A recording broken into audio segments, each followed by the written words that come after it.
طرفه یو ډیر لوی احسان او ډیر لوی نعمت دی خو که خلک په قدر باندې پوه شي. رسول الله صلی الله علیه وسلم به کله چې د رجب میاشت راورسېدله د خدای تعالی میاشت نو داسې دعا به یې کوله: اللهم بارک لنا فی رجب وشعبان وبلغنا رمضان، چې یا الله موږ ته د رجب په میاشت کې او د برات په میاشت کې برکت واچوه او موږ د رمضان میاشتې ته ورسوه. په دې وجه د خدای تعالی په میاشت کې دا دعا کوله چې یا الله د رمضان میاشتې ته موږ ورسوه. دا په دې وجه سره چې د رمضان د میاشتې شوق خو د رسول الله صلی الله علیه وسلم سره او د رمضان د میاشتې په قدر باندې نبی علیه السلام پوه. دارنګه صحابه کرام به هم د ډیر لرې وخت څخه انتظار و د رمضان میاشتې راتلو ته او هغې ته به یې تیاري کوله چې په دې میاشت کې به دا عبادتونه کوو.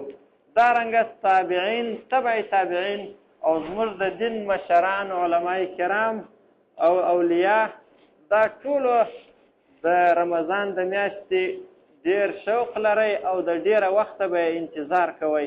وجه دا وه چې دوی د دې مبارکې میاشتې قدر پېژندلی و، د دې مبارکې میاشتې هغه فایدې ورته معلومې وې چې الله پاک یې د دې میاشتې برکت سره انسانانو ته ورکوي.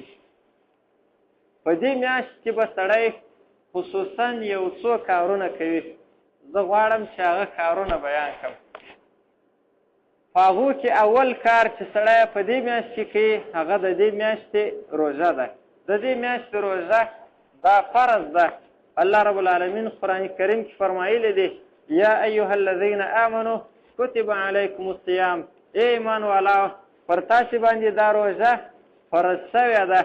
او صرف داسې نه ده چې پر تاسې باندې فرض ده چې تاسې دا ووایاست چې دا خو یو ډېر سخت کار دی پوره میاشت روژه نیول. دا صرف په تاسې باندې نه دی، کما کتب علی الذین من قبلکم، لکه څنګه چې په مخکینو امتو باندې دا روژه فرض وه پر تاسې هم فرض ده. کله چې یو تکلیف عام شي نو په انسان باندې اسانیږي.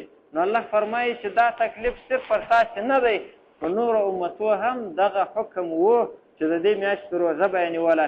نو تاسې دا ځان ته سخت کار مه بولئ، وارخطا کېږئ مه. مقصد یې څه شی دی؟ لعلکم تتقون، د دې دپاره چې تاسې په ځان کې تقوا راولئ. دا د روژې میاشت د انسان دپاره اصل کې ټرینینګ دی، تمرین دی چې په دې میاشت کې سړی د مباح کارو د حلالو شیانو څخه ځان راوګرځوي. نو بیا دا انسان کولی شي چې تر روژې اخواته د حرامو کارو څخه ځان راوګرځوي. حلال او مباح چې پرېښولی شي په دې میاشت کې نو بیا به تر روژې اخواته د حرامو کارو پرېښول ورته اسانه وي. دا میاشت مقصد یې دا دی، الله پاک په دې آیت کې بیان کړی دی چې لعلکم تتقون، د دې دپاره چې تاسې د الله څخه وبېرېږئ او په ځان کې تقوا راولئ.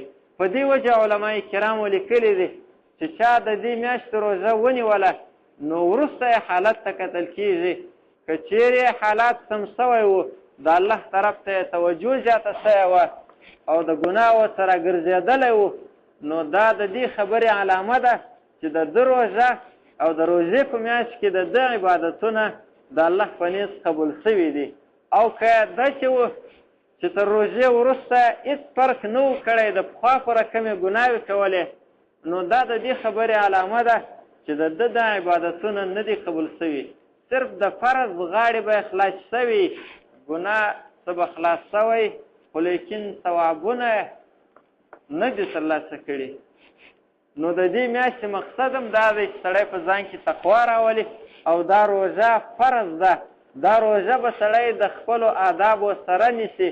صرف داسې به نه وي چې خوراک او څښاک پرېږدي او نور نه د ژبې حفاظت کوي، نه د غوږو او نه د بدو کارو څخه ځان راګرځوي. که داسې روژه وه نو دا بیا فایده نه لري. رسول الله صلی الله علیه وسلم فرمایلی دی، د بخاري شریف حدیث دی: من لم يدع قول الزور والعمل به فليس لله حاجة في أن يدع طعامه وشرابه. وای څوک چې په دې میاشت کې د روژې په وخت کې چې څوک د ګناه وینا د ګناه خبره پرې نږدي او په ګناه باندې عمل کول پرې نږدي، یعنی ګناه کول هم پرې نږدي او د ګناه خبرې هم پرې نږدي په دې میاشت کې، نو فلیس لله حاجة فی ان یدع طعامه و شرابه، نو الله پاک دې ته هم ضرورت نه لري چې د ډوډۍ او اوبه پرې ایښي دي، نو الله پاک دې ته هم ضرورت نه لري، نو هغه دې هم شروع کړي چې د ګناه ورته نه راګرځي، صرف اوبه او خوراک پرېښول دې ته هم د الله پاک ضرورت نشته. علماو فرمایلي دي چې دغسې روژه نیول په دې معنا روژه چې سړی صرف د سپېدو د وخته او بیا تر لمر لوېدو پورې د خوراک او څښاک څخه ځان بند کړي. دا کار حیوانات هم کولی شي، حیوان ته چې دومره وخت اوبه او ډوډۍ ور نه کړي هم طاقت کولی شي، نو د انسان او د حیوان فرق به دا وي چې دی به د خوراک او څښاک د پرېښولو سره سره د نورو بدو کارو سم ځان راګرځي او نور د خپل ځان اصلاح به هم په دې روژه کې کوي. حدیث کې راغلی دی کل عمل ابن آدم یضاعف د انسان هر عمل نبی علیه السلام فرمایي نیک عمل الله پاک په څو چندۍ سره زیات ورکوي، یوه نیکي وکړله الله پاک د دې څو چنده زیاته بدله ورکوي. الحسنة بعشر امثالها، یوه نیکي د انسان الله پاک په 10 چنده سره ورکوي، الی 700 ضعف، تر 200 چنده پورې.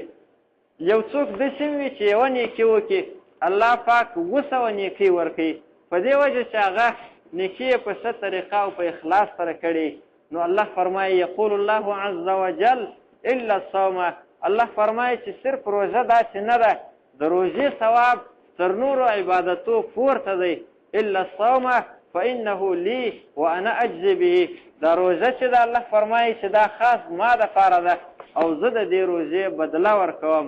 یدعو شهوته وطعامه من اجلي، دا بنده په دې روژه کې خپل خواهش او خوراک زما د وجې پرېږدي، نو چې الله فرمایي چې زما د وجې دا کارونه پرېښول نو دا روژه یې زما دپاره ده، نو بدله یې هم زه ورکوم، یعنې داسې بدله یې ورکوم چې د هغې ثواب صرف الله ته معلوم دی، موږ ته یې اندازه نه معلومیږي. په دې وجه د الله دپاره ده چې په روژه کې عموما ریا نه راځي.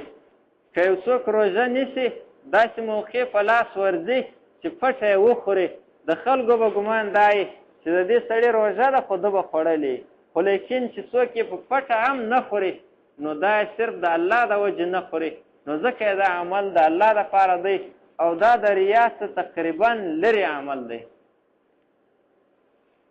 او بیا نبی علیه السلام فرمایي للصائم فرحتان، الله پاک روژه‌تي ته 2 خوشحالۍ ورکوي، فرحة عند فطرې، یوه خوشحالي د روژه مات په وخت کې ده، کله چې روژه ماتوي په دې وخت کې یو طبیعي خوشحالي وي انسان خوشحاله وي، وفرحة عند لقاء ربه، او بله خوشحالي هغه وخت ده کله چې د الله سره ملاقات وکړي، نو چې د روژه نیولې نو الله پاک به په هغه وخت کې خوشحاله کړي.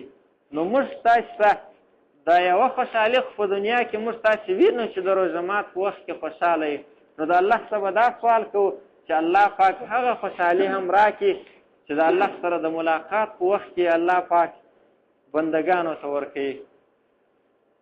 او بیا فرمایي ولخلوف فم الصائم اطيب عند الله من المسك، د انسان د روژاتي د خولې څخه چې کومه بدبویي راځي او د معدې یو بوی وي، دغه بدبویي د الله په نیز د مشکو تر بوی هم د عطرو تر بوی هم خوندوره ده. الله پاک ته تر مشکو تر عطرو هم خوند ورکوي، الله پاک ته محبوبه ده.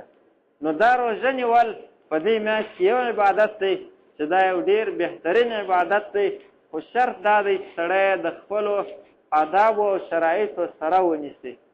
دوم عبادت په دې میاشت کې